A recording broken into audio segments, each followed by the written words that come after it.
He is not welcome in Kyiv. Ukraine tells Germany's president to stay home in embarrassing snub.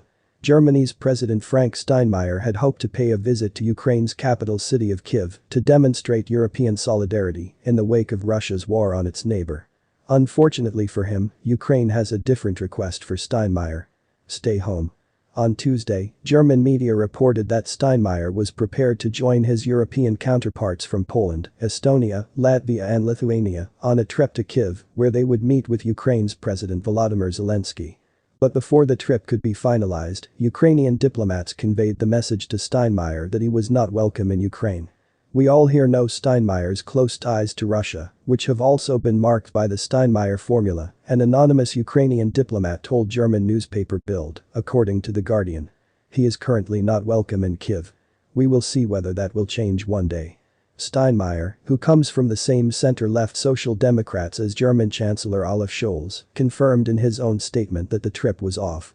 I was ready to do this, but apparently and I have to take note of this was not wanted in Kyiv, said Steinmeier.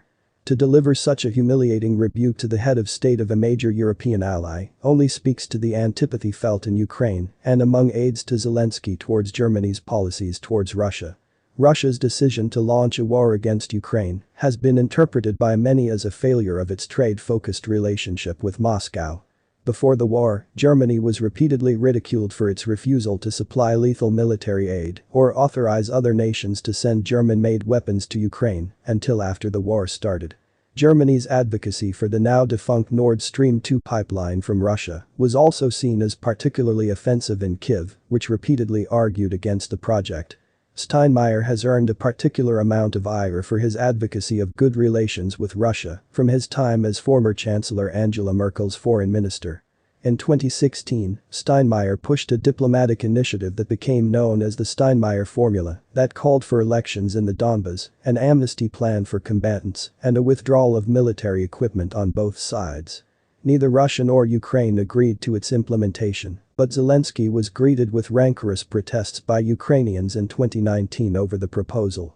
Last week, Steinmeier acknowledged that his handling of Russia had resulted in mistakes, pointing to the approval of Nord Stream 2 specifically. "My sticking to Nord Stream 2, that was definitely a mistake," the president said on 4 April. "We held on to bridges that Russia no longer believed in and of which our partners warned us. We failed to build a common European house. I did not believe Vladimir Putin would embrace his country's complete economic, political and moral ruin for the sake of his imperial madness," Steinmeier continued. So guys, we have come to an end of this news session. Thanks for watching and please do well to like and subscribe for more updates. Until next time, goodbye for now.